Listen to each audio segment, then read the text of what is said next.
Good afternoon, passive income generators. A few days ago, I shared with you how financial issues and debt can destroy relationships.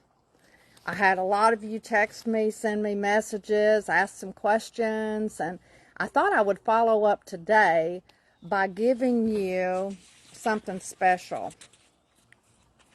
And so I want to share with you a couple of thoughts that can kind of help you. So I want to give you a war chest, right? Some tips and some tools. There's some pros and cons with keeping your finances separate. One may make sense while the other doesn't. Okay, so I want to go through that. We probably already know that that is one of the leading causes of divorce and marital strife is money problems. Okay, so we've already got that established. So let's talk about the pros and the cons. Some of the pros for keeping your money separate would be more independence. Couples who keep their finances separate have control over their own money. This can be important for those who, really want the autonomy and want control. The second one is less conflict. Couples who keep their finances separate, you may have less conflict because you're not constantly having to negotiate about how to spend and save your money. Next, more flexibility. You may have some more flexibility in your spending simply because you're not tied to a joint budget. Okay, those are some pros. Now here's the cons. You've got lack of shared goals. People who keep their finances separate may have difficulty in setting and achieving those goals. Most anybody that you talk to, a financial coach or whatever, they try every way possible to get you guys on the same page with your finances, to try and come together. If nothing else, you've got to have some shared goals in there. Unequal power dynamics. Some of the problems that people face as a couple is one partner makes quite a bit more money than the other one does. And we're going to talk about stay-at-home moms and dads here just shortly. So anyways, know that there could be an earning gap there. So how do you deal with that? Next, a con would be less financial security. Those that keep their finances separate, you may have less financial security because you're not pooling your resources to weather the financial storms. Does that make sense? So there are some pros and cons. Sometimes, however, it's just, to keep the peace in the valley, in your household, there's some things that you can do. So I wanted to address that there's a couple of equitable ways that couples can share expenses when they try to keep their finances separate. And here is how that might look. You could do a percentage-based contribution. This is where each partner contributes a percentage towards the bills. Okay? Let's say that one partner makes, you take your income. Let's say that you make $1,000 and he makes $500. Okay, so your total would be $1,500. So your percentage would be $1,000 out of $1,500. His would be $500 out of $1,500.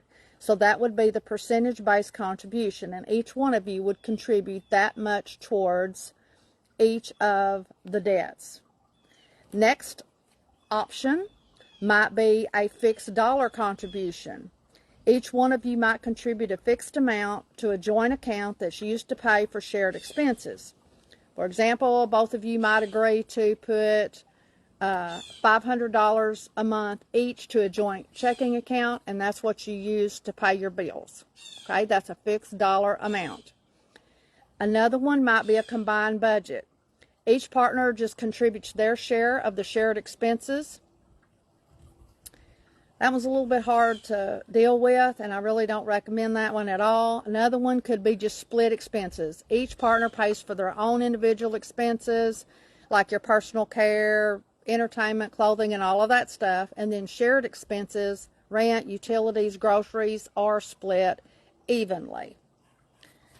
Now, each of you is going to have your own way of doing things, but in my opinion, the most equitable way to handle this situation would be you have to come to the table and agree on certain line items in your budget. Obviously, your rent, your utilities, and all of those things. And then use groceries. And then you use the percentage base. You know, if rent was $1,000 and you made 60%, and your spouse made 40%, then you would pay 60% and they would pay 40%. That way you both have the same amount left over as far as the percentage goes of your income. Does everybody get that? And, you know, here's one of the problems that people might face with that is, let's say that the wife might think that she can't live without cable television, and the husband thinks that they can. Or, you know, you've got all these additional channels and all of that stuff that you're paying for. Well, how's that going to work? Well, what you might do is put some discretionary money aside. And this is something that Rob and I have found that works really good. Wind's blowing just a little bit out here this morning.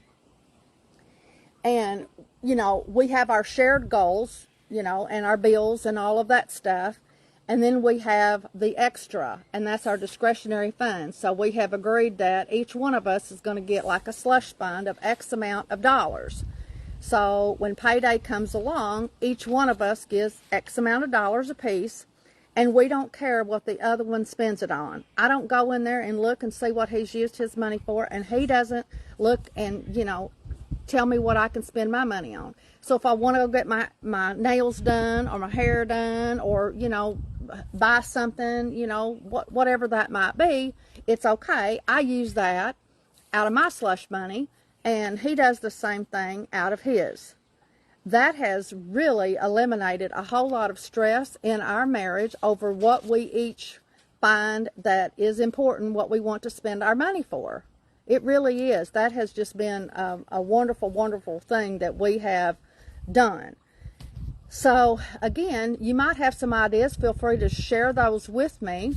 But you've got to come to the table with each other. And, you know, if you're hiding money and one of you total has control, some of the things that I have found is when people get a divorce, sometimes money issues wasn't even the problem. But when they get ready to go through the divorce and start going through assets and looking at the bills and all of that stuff, all of this stuff comes up that they didn't even know about. So it causes even more issues. Other things happen, like a spouse dies, and if one of them has been totally handling their finances, the other one is absolutely clueless on what was going on. Don't even know how to get into the accounts and all of that stuff. This is 2023. Both of you need to know what's going on in your finances. You know, I'm not saying you have to sit down, even though that is recommended, to go over, you know, a budget. And I don't call them budgets. I call them spending plans, because guess what? It's my choice where I spend my money. I tell my dollars where to go. If you don't tell your dollars where to go, your dollars are going to get up and go, and you don't know where they went. Truly, truly. I know where every penny goes, and every penny has a job, and I make sure that they go to work for me every single day, and you should too. So again, you need to come together, come up with a spending plan, figure out some financial goals. This is another issue. You know, some people, let's just say they want to spend $5,000 on a vacation, and the spouse thinks that's just outrageous, and they don't really want to do that. And so what ends up happening is the one spouse ends up putting all the money towards the vacation. Is that fair? So there's some things like that that you need to figure out how you're going to pay for those. And you can share those expenses. Let me think. Groceries and eating out really destroys people's budgets. Going out to eat with the guys or the gals, or going out or whatever. A lot of people don't realize how much money that they're spending. One of the things when I really started digging deep into our finances, something that I didn't realize, and you may have this problem as well, is I didn't realize how much I was spending as I was going through the checkout counter or running into the convenience store to pay for my gas or whatever, for just like the sodas and stuff. Y'all, sodas are like, besides being bad for you, they're like more expensive than gas per gallon. Have y'all ever sat and thought about that? Some of you are doing the lattes, and that's okay if you want to have that in your budget, but that's not groceries. That should be something extra. When we're talking this budget where it's your money, his money, our money, you need to put the living expenses. You need to have an emergency fund. This is a big one. Lots of people, we all know it. We know we're going to have an emergency. It's not a matter of if, it's a matter of when. So why do we not set aside and have an emergency fund? This just kills me. And I was guilty for years and years of not having an emergency fund. And some people think that having an emergency fund is a credit card. Well, I don't think that way. Yeah, I guess you could rely on it if you needed to, but I'm talking about cold, hard cash. What if something was to happen? I'm here in Florida, and I've got family in Arkansas, and if something was to happen, I need to be able to go on a minute's notice. And what might that look like? It's about 8 hours. If I had to get there in a hurry, how would I go? I would have to go get a plane ticket, right? A plane ticket. And if you are a last minute trying to get a plane ticket, how much are you going to have to pay for that sucker? So that's just one thing. Typical, you might have an appliance go out. You might have, your car break down. Goodness gracious. There's a million different things that can happen to you, and you need to just start somewhere. I don't care if it's, $100 emergency fund, $500, $1,000. Dave Ramsey and his program, what they suggest, first thing right up front, is do everything you can to get a $1,000 emergency fund. That will cover most things. I know in the early years, it would kill us because we always had something. We was driving used vehicles, We didn't make very much money, so we had used vehicles. Well, what happens with used vehicles is you can always count on something's going to go out. And my husband is a fantastic mechanic. I mean, he has learned over the years, and, as a kid, he loved working on cars and doing all that stuff. He enjoyed that. But, when it's your livelihood and all that, it can be extremely stressful. And usually every time something happened, we was in between paydays. We never had any money extra. And we didn't have an emergency fund, which is really, really stupid. Okay? And I'm going to say it right like it is. It's stupid. It is your fault. If you do not have an emergency fund and you have an emergency, it is your fault that you're in that pickle. Time and time again, it happened to me. Over and over again. You would think I would learn from the school of hard knocks, but I didn't. So, that took me a while. Maybe it's taken you a while to figure that out. But you need to start. Well, I don't care if it's $10, $20, $100, whatever you can put aside.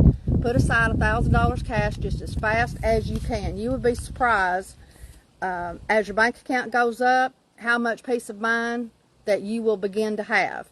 And you need to have it where you can access it. Like for me, in the middle of the night, and sometimes the ATM machines, they have maximum amounts or whatever that you can use. Keep all those things in mind for your particular personal situation.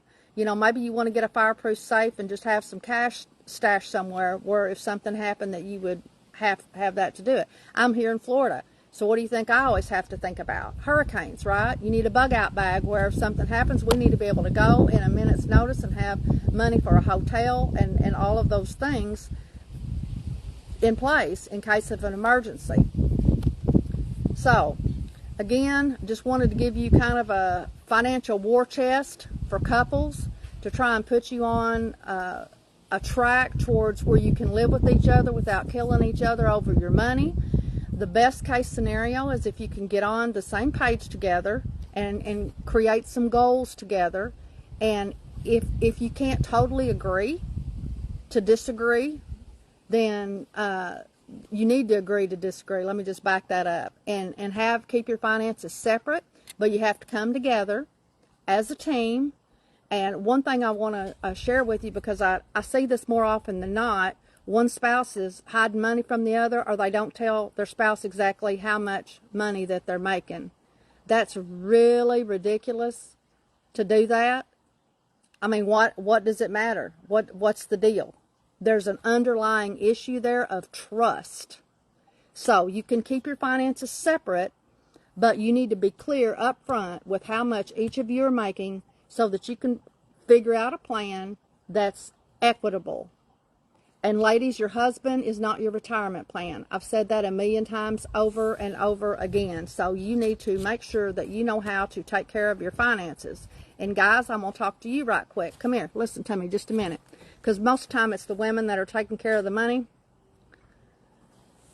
You need to know what's going on in your finances, because she could be doing something behind your back. Just saying. Just saying.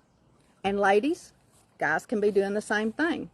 I'm not a marriage counselor or anything like that, but you know what? I was born at night, but it wasn't last night. And being in the military and having friends all over the world, there's probably not a story that you could tell me that I couldn't top that I have not heard it or done it myself. So you just need to be really smart and come together, create a plan, create some financial goals together. And if you need to keep your money separate, do it so that you each can have peace of mind. But again, you need to find an equitable way that's fair, especially if there is a huge disparity among the incomes. And again, a suggestion that I might say is, you have his, yours, and ours, and make sure that the our account has those shared goals of your future, make sure your retirement and all of those things. And I hear people all the time that one of the spouses is not on board with putting money towards a 401k. Well, that might be something that you have to do with your discretionary income if you totally can't get the other spouse on board with you. It's totally up to you how you work that out. So anyways, just wanted to hop on this afternoon and share with you a financial war chest to help you as a couple get through life together without causing as much stress and strain, because I'm telling you, money issues destroys relationships. Y'all have a fabulous afternoon. My name is Nancy Gaskins, and I'm sowing seeds of financial hope and prosperity in communities around the globe.